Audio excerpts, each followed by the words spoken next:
அன்புள்ள ஆண்டவரே, மீண்டும் உம்முடைய சத்திய எழுத்துக்களை நாங்கள் தியானிப்பதற்கு உம்முடைய ஒத்தாசையை எங்களுக்கு அனுப்பி எங்களுடைய நித்திரை காலத்தை கிருபையாக மீட்டு கொடுத்து இந்த காலையின் உதயத்தை காண்பதற்கு என் தேவன் கிருபை கொடுத்தீர். நன்றி ஆண்டவரே. எங்களை முற்றிலுமாக உம்முடைய கருத்தில் ஒப்புக் கொடுக்கிறோம். ஆண்டவர் இயேசு கிறிஸ்துவின் நாமத்தில் ஜெபிக்கிறேன் நல்ல பிதாவே, ஆமென். அன்பு பிள்ளைகளே, மீண்டும் கர்த்தருடைய வார்த்தைகளை கேட்க வந்திருக்கிற நம் அனைவரோடும் தேவ கிருபை தங்கி இருப்பதாக. வந்திருக்கின்ற உங்கள் அனைவருக்கும் ஆண்டவர் இயேசு கிறிஸ்துவின் நாமத்தின் இந்த காலையின் வாழ்த்துக்களை தெரிவித்துக் கொள்கிறேன். கர்த்தர் நம்மோடு இருப்பாராக. இன்றைக்கு நாம் தியானிக்கப் போகிற ஒரு செய்தி என்னவென்றால், கிறிஸ்துவுக்குள் ஒரு புது மனிதனை நாம் உருவாக்க வேண்டும். அந்த உருவாக்குதல் நம்மிடத்திலிருந்து ஆரம்பமாக வேண்டும். கிறிஸ்து சகல துர்க்குணங்களையும் நம்மை விட்டு மீட்டுக்கொள்ள வேண்டும் என்று விரும்புகிறவர்கள் இந்த சத்தியத்திலே அதை கேட்டு அதிலே தன்னை ஒப்புக் கொடுக்கக்கூடிய பிள்ளைகளாக மாற வேண்டும். என்னவென்றால், வேதம் சொல்லுகிறது, ஒருவன் கிறிஸ்துவுக்குள் இருந்தால் புது சிருஷ்டியாய் இருக்கிறான், பழையவைகள் ஒளிந்து போயின, எல்லாம் புதிதாயின என்கின்ற ஒரு சத்தியம் நமக்கு அங்கு கேட்கப்படுகிறது. கிறிஸ்து இயேசுவுக்குள் நிலை பெற்று இருக்கிற நாம் ஒரு புது பிறப்பின் அனுபவத்தை பெற்றிருக்க வேண்டும் என்று வேதம் சொல்லுகிறது. ஒரு மனிதன் கிறிஸ்துவுக்குள் 2 முறை பிறக்கிறான். முதல் பிறப்பு தாயின் வயிற்றிலிருந்து ஆண்டவர் நம்மை ஜனிப்பித்த ஒரு பிறப்பு. இரண்டாவது, கிறிஸ்துவுக்குள் மீண்டும் ஒரு புது பிறப்பின் அனுபவத்தை பெறுகிற ஒரு குணம். இந்த புது பிறப்பின் அனுபவத்தை பெறுகிற குணத்தை தான் வேதம் இப்படி சொல்லுகிறது, திருமுழுக்கு அல்லது ஞானஸ்தானம் என்று சொல்லுகிறது. திருமுழுக்கு கிறிஸ்துவை ஏற்றுக்கொள்வதற்கு அவசியமா? அன்பு பிள்ளைகளே, சிலர் அதை எப்படி எண்ணுகிறார்கள்? திருமுழுக்கு என்பது நம்முடைய பாவங்களை கழுவக்கூடிய ஒரு சம்பவம். இன்றைக்கு உலக மக்கள், இந்திய தேசத்தில் அநேகர் தங்களுடைய பாவங்களை, தங்களுடைய கர்மங்களை போக்குவதற்கு புண்ணிய ஸ்தலங்கள் என்று சில இடங்களை தெரிந்து கொண்டு அங்கு போய் தங்களுடைய பாவங்களை கழுவுகிற ஒரு அனுபவத்தை நாம் பார்க்கிறோம். ராமேஸ்வரம், கங்கை மற்றும் பல இடங்களில் உள்ள அந்த புண்ணிய ஸ்தலங்களுக்கு சென்று எங்களுடைய பாவங்களை அவர்கள் கழுவுவதை நாம் பார்க்கிறோம். இன்றைக்கு அந்த அனுபவத்தை வேதம் எப்படி சொல்லுகிறது என்றால், கிறிஸ்துவை ஏற்றுக்கொள்ளக்கூடிய பிள்ளைகள் ஒரு புது பிறப்பின் அனுபவத்தை பெற வேண்டும். ஒரு அறிவு சார்ந்த ஒரு குளியலை நாம் பெற்றிருக்க வேண்டும். அறிவு சார்ந்த குளியல் என்பது ஞானஸ்தானம். ஞானஸ்தானம் என்று சொல்லும்போது ஆங்கிலத்தில் பாப்டிசம் என்று சொல்லுவார்கள். ஆனால் இந்த பாப்டிசம் என்ற சொல் பாப்டிஸ்டோ என்கின்ற ஒரு சொல்லிலிருந்து உருவாக்கப்பட்டது. அதற்கு என்ன அர்த்தம் என்றால் அழுகுதல். அழுகுதல் என்றால் தண்ணீருக்குள் இருந்து நெடுநாளைக்கு பின்பு போடப்பட்ட பொருள் எப்படி அழுகப் போகிறதோ அதை போல நாம் தண்ணீருக்குள் இறங்கி நம்முடைய பாவங்களை நாம் ஆண்டவருக்குள் கழுவ வேண்டும். நம்மை சுத்திகரிப்பதற்கு ஆண்டவர் தெரிந்து கொண்ட ஒரு பொருள் என்னவென்றால் அது தண்ணீர்.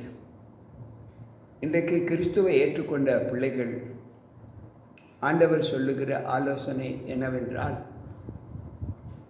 இயேசு கிறிஸ்து மரித்து பரமேறுவதற்கு முன்பு தம்முடைய சீசர்களுக்கு காட்சி கொடுத்து சொன்ன வார்த்தை, நீங்கள் புறப்பட்டு போய் சகல ஜாதிகளையும் சீசராக்கி பிதா குமாரன் பரிசுத்த ஆவியின் நாமத்தினாலே அவர்களுக்கு ஞானஸ்தானம் கொடுங்கள் என்று சொல்லுகிறார்.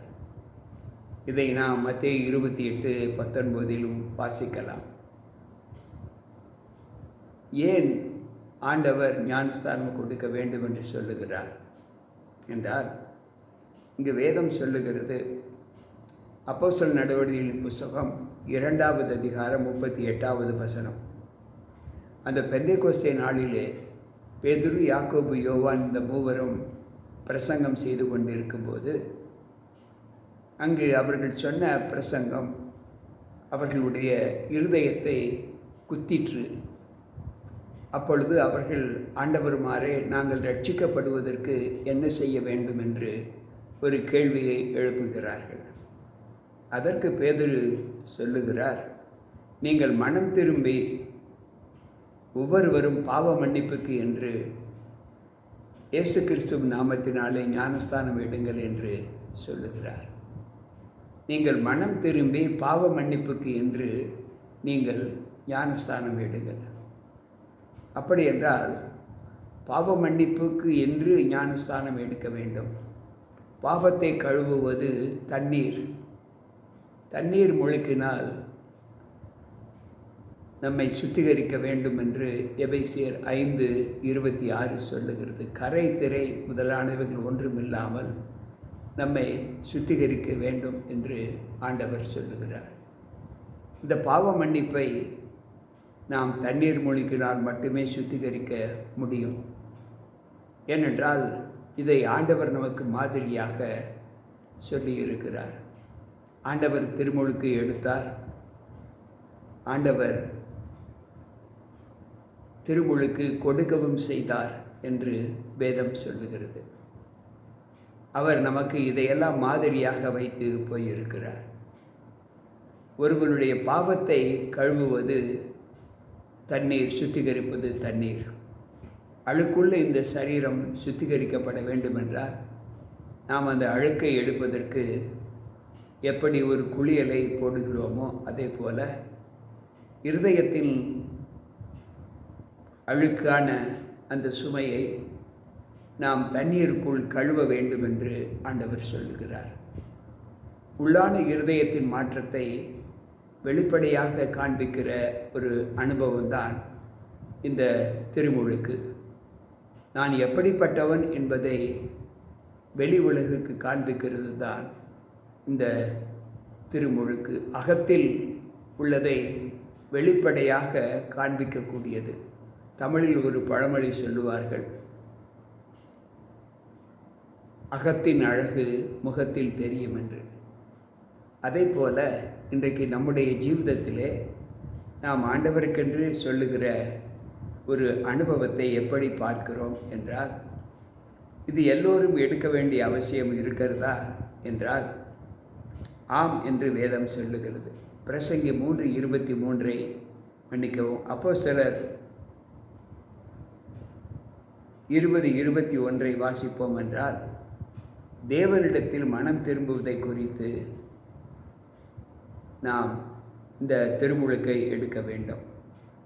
ரோமர் 3:23 வாசிப்போம் என்றால், நாம் எல்லோரும் பாவம் செய்து தெய்வ மகிமையற்றவர்களாகி இருக்கிறோம் என்று ஆண்டவர் சொல்லுகிறார். அப்படி என்றால் எல்லோரும் என்று சொல்லும்போது ஜெனிப்பிக்கப்பட்ட எல்லோருமே. ஏனென்றால் சங்கீதக்காரர் சொல்லும்போது, என் தாய் என்னை பாவத்தில் கர்ப்பம் தரித்தாள் என்று சொல்லப்பட்டிருக்கிறது. பிறக்கப்பட்ட ஒவ்வொரு மனிதனுடைய ஜென்ம ஸ்வாபமானது மாற்றப்பட வேண்டும்.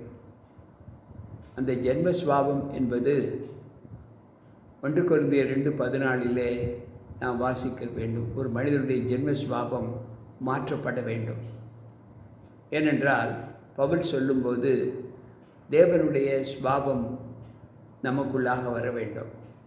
நாம் எப்படிப்பட்ட ஸ்வாபம் உடையவர்கள் என்பதை அங்கு ரோமர் 7வது அதிகாரம் 9வது வசனம் சொல்லுகிறது, முன்பு நான் நியாயப்பிரமாணம் இல்லாது இருந்தபோது நான் ஜீவன் உள்ளவனாய் இருந்தேன். கற்பனை வந்தபோது பாவம் என்னை உயிர் கொள்ள செய்தது. நான் மரித்தவனானேன். ஒரு மனிதன் பிறக்கும்போது அவன் தன்னுடைய பருவநிலை, அதாவது டீனேஜஸ் என்று சொல்வார்கள் அல்லவா, அது வரும் வரை அவன் நியாயப்பிரமாணம் இல்லாதவனாய் காணப்படுகிறான். அப்பொழுது அவன் பிழைத்தவனாக காணப்படுகிறான்.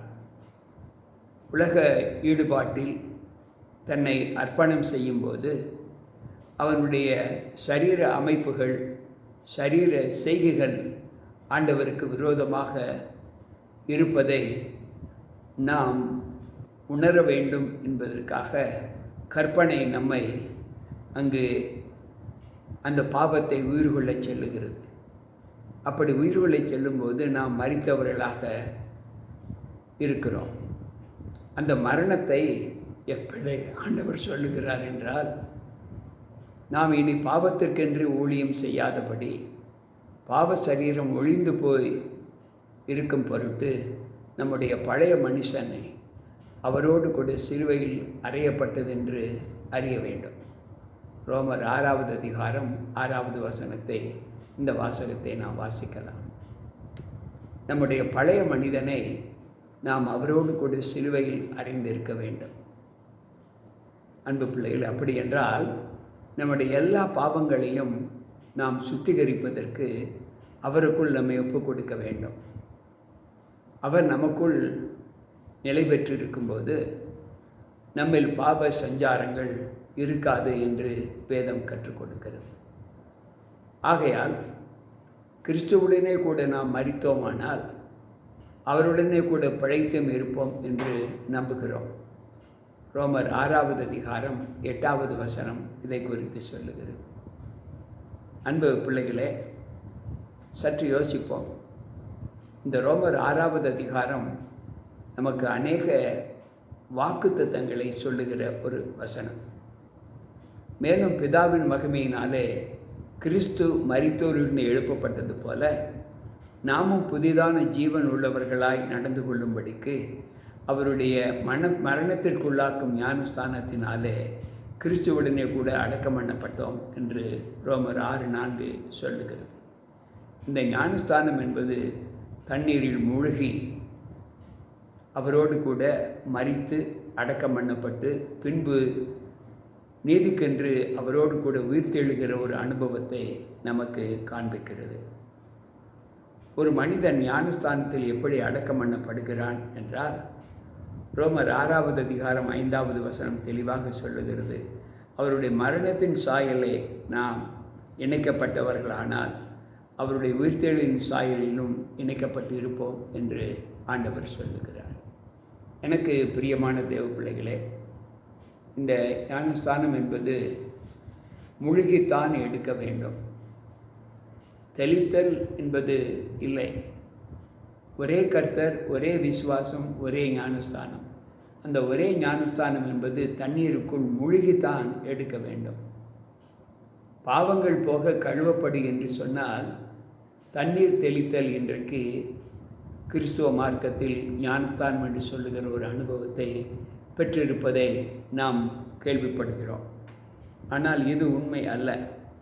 வேதம் சொல்லுகிறது, கொலைசேர் 2:12 வாசிப்போம் என்றால், ஞானஸ்தானத்தில் அவரோடு கூட அடக்கம் பண்ணப்பட்டவர்களாகவும் அதிலே அவரை மரித்தோரிலிருந்து எழுப்பின தேவன் செயலில் மேலும் விசுவாசத்தினாலே அவரோடு கூட எழுந்தவர்களாகவும் இருக்கிறீர்கள்.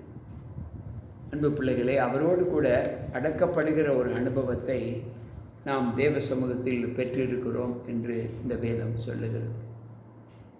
நாம் ஆண்டவருக்குள்ளாக ஞானஸ்தானம் பெறும்போது அவரை தரித்து கொள்கிறோம் என்று வேதம் சொல்லுகிறது. பவுல் சொல்லுகிறார், கலாத்தியர் 3வது அதிகாரம் 27வது வசனத்திலே, உங்களில் கிறிஸ்துவுக்குள்ளாக ஞானஸ்தானம் பெற்றவர்கள் எத்தனை பேர்களோ அத்தனை பேர்களும் கிறிஸ்துவை தரித்து கொண்டீர்களே. அன்பு பிள்ளைகளே, கிறிஸ்துவுக்குள் நாம் ஒரு புது பிறப்பின் அனுபவத்தை பெற்றிருக்கிறோம் என்றால் அந்த புது பிறப்பின் அனுபவம் அவரை தரித்து கொள்ளக்கூடிய ஒரு வல்லமையை நமக்கு கொடுக்கிறது. இவ்விதமாய் அவர் நம்மை வழிநடத்த போகையில் இங்கு ஞானஸ்தானம் எப்படி கொடுக்க வேண்டும் என்று அங்கு ஆண்டவர் சொல்லுகிறார்.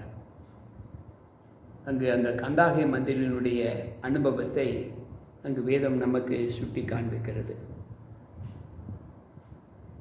அப்போஸ்தலர் 8வது அதிகாரம் 36வது வசனத்தை வாசிப்போம் என்றால், இவ்விதமாய் அவர்கள் வழிநடந்து போகையில் தண்ணீருள்ள ஒரு இடத்திற்கு வந்தார்கள்.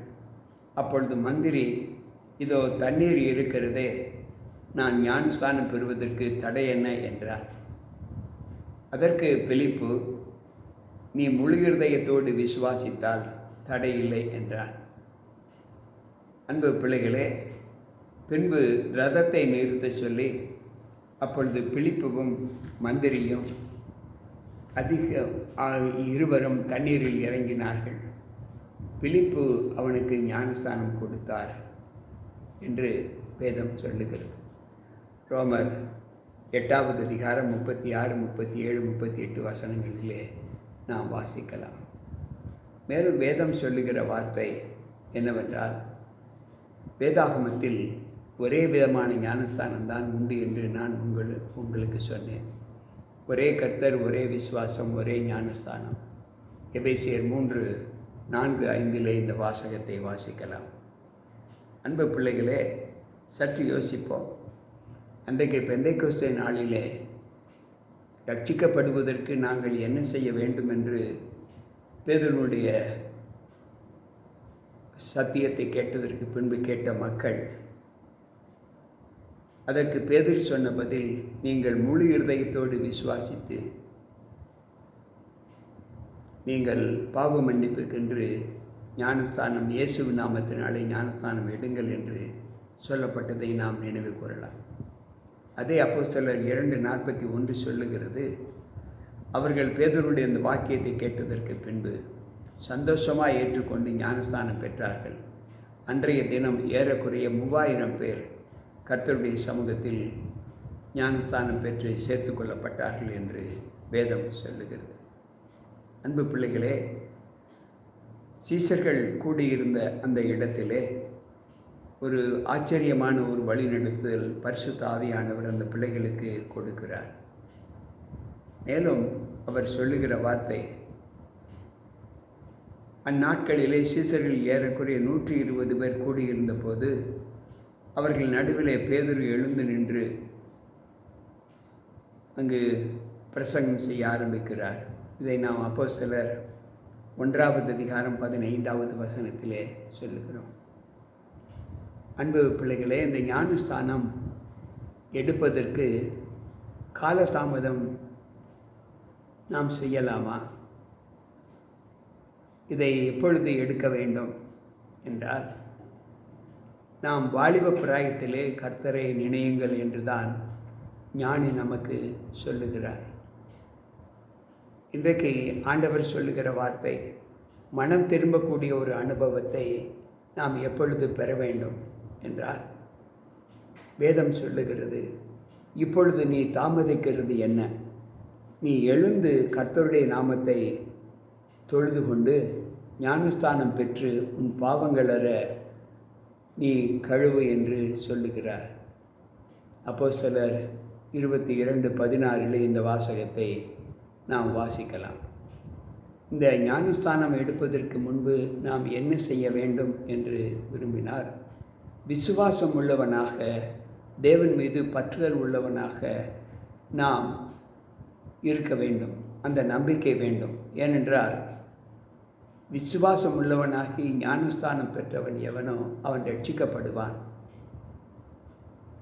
விசுவாசியாதவனோ ஆக்கணைக்குள்ளாக தீர்க்கப்படுவான் என்று மார்க்கு நற்செய்தி 16வது அதிகாரம் 16வது வசனம் சொல்லுவதை நாம் பார்க்கலாம்.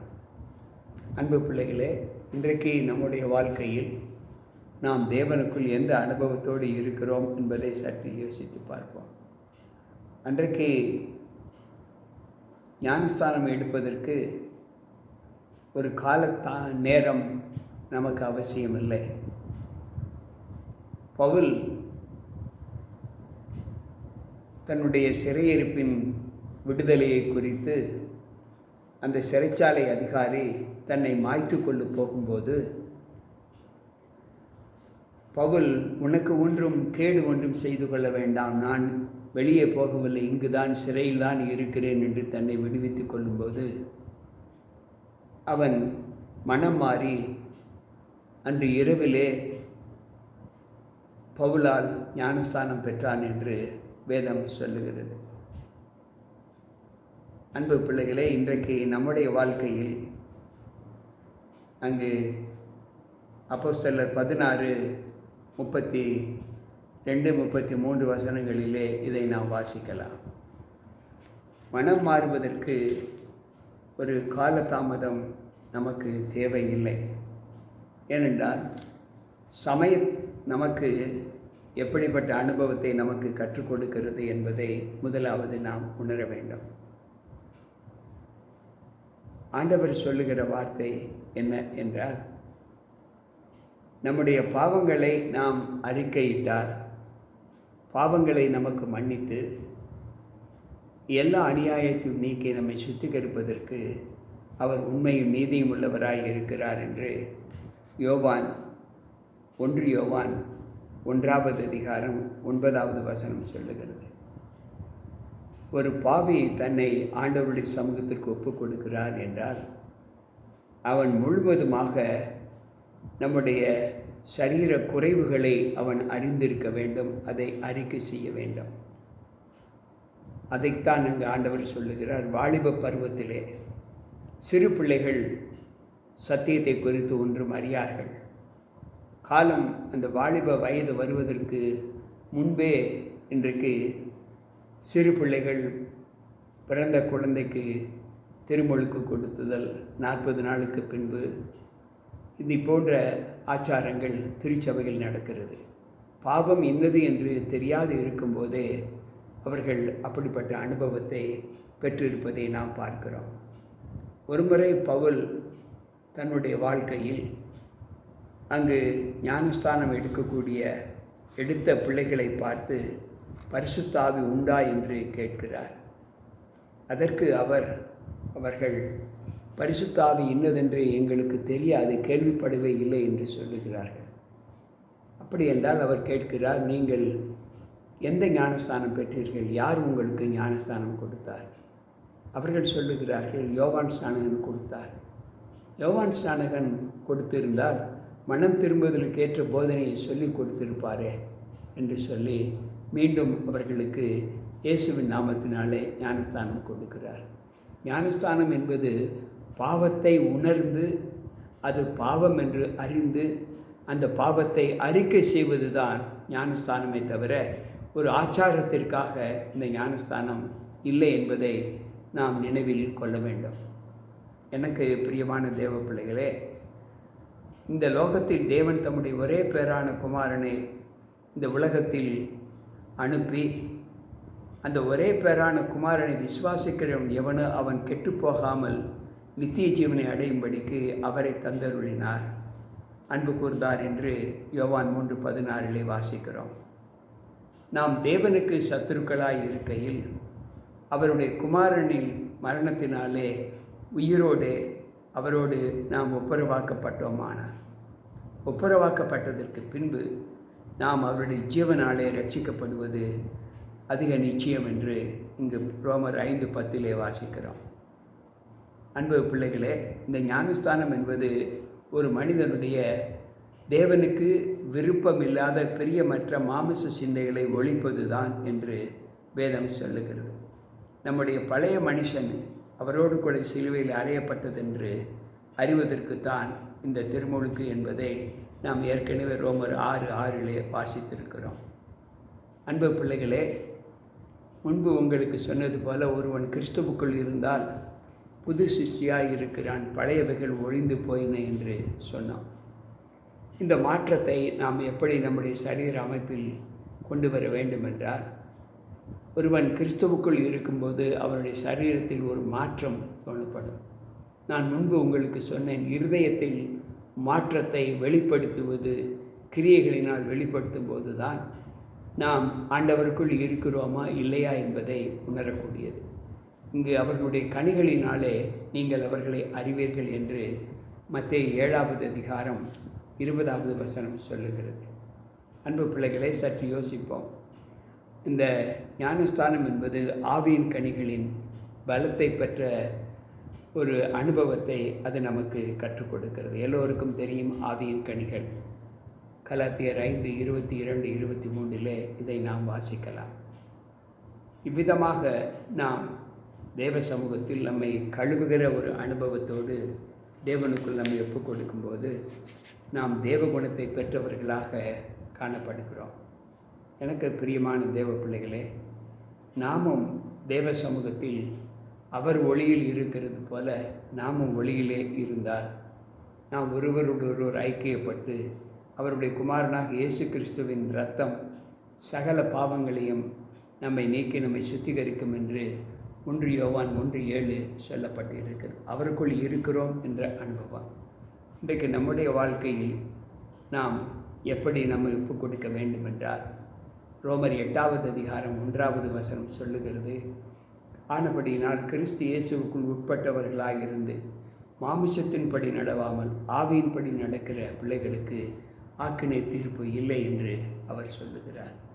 எனக்கு பிரியமான தேவ பிள்ளைகளே, திருமுழுக்கு என்பது தேவ சமூகத்தில் நம்மை ஒரு மறுபிறப்பின் அனுபவத்தை கொண்டு வருவதற்கான ஒரு ஆச்சாரம்தான். ஒருவன் மறுபடியும் பிறப்பாவிட்டால் தேவனுடைய ராஜ்யத்திற்குள் பிரவேசிக்க மாட்டான் என்று தான் வேதம் நமக்கு கற்றுக் கொடுக்கிறது. அந்த மறுபடியும் பிறக்கக்கூடிய அனுபவம் தான் இந்த 2வது ஜனனம் என்று நான் ஆரம்பத்தில் உங்களுக்கு சொன்னேன். 2வது பிறப்பு. இந்த 2வது பிறப்பு நித்தியத்திற்கென்று நாம் பிறந்து நமக்குள் இருக்கும் பாவ குணங்களை பாவ மனித செய்கைகளை நாம் நீக்கி கிறிஸ்துவுக்குள் ஒரு புது அனுபவத்தோடு நம்மை ஒப்புக் கொடுக்கக்கூடிய அனுபவம் தான் இந்த திருமுழுக்கு. எனவே கிறிஸ்துவுக்குள் நீங்கள் நம்பிக்கை உள்ளவர்களாய் காணப்பட வேண்டுமென்றால் நீங்களும் அந்த புது பிறப்பின் அனுபவத்தை பெற்றுக்கொள்வதற்கு உங்களை ஒப்புக் கொடுங்கள். ஜெபிப்போம். அன்புள்ள ஆண்டவரே, மீண்டும் உம்முடைய சத்திய வார்த்தைகளை ஏற்றுக்கொள்ளக்கூடிய மனப்பக்குவத்தை எங்களுக்கு தந்தீர். எங்களுக்குள் இன்னொரு மனிதன் இருக்கிறான், அந்த மனிதன் பாவம் நிறைந்த செயல்களை பெற்றிருக்கிறான் என்பதை நாங்கள் அறிந்திருக்கிறோம். அந்த பாவ மனிதனை நாங்கள் வெளியே தள்ள எங்களுக்குள் இருக்கும் சகல பாவ அழுக்கையும் நாங்கள் கழுவி சுத்திகரிக்க இந்த ஞானஸ்தானம் என்கின்ற இந்த ஒரு ஒழுங்கினை நீர் எங்களுக்கு கற்றுக் கொடுத்திருக்கிறீர். அதை நீர் செய்தீர். அதை அநேகருக்கும் செய்யும்படி நீர் உம்மை ஒப்புக் கொடுத்தீர். அதே போல் நாங்களும் எங்களுடைய பழைய மனிதனை களைந்து போட்டு நாங்கள் கிறிஸ்துவுக்குள் ஒரு புது பிறப்பின் அனுபவமுள்ள பிள்ளைகளாக எங்களை ஒப்புக் கொடுக்க உம்முடைய சமூகத்தில் எங்களை ஒப்புக் கொடுக்கிறோம். மீட்பர் இயேசு கிறிஸ்துவின் நாமத்தில் எங்களை ஏற்றி எங்களை பலப்படுத்தும். ஆமென். அன்பானவர்களே, கர்த்தருடைய வார்த்தைகளை கேட்ட நம்ம ஒவ்வொருவருக்குள்ளும் இந்த அனுபவம் புது பிறப்பின் அனுபவம் வர நாம் தேவ சமூகத்தில் நம்ம ஒப்புக் கொடுப்போம். கர்த்தர் நம்மோடு இருப்பாராக. மீண்டும் நாளை சந்திப்போம். உங்கள் போதகர் ஜி.கே. ராபர்ட். கர்த்தர் நம்மோடு இருப்பாராக. ஆமென்.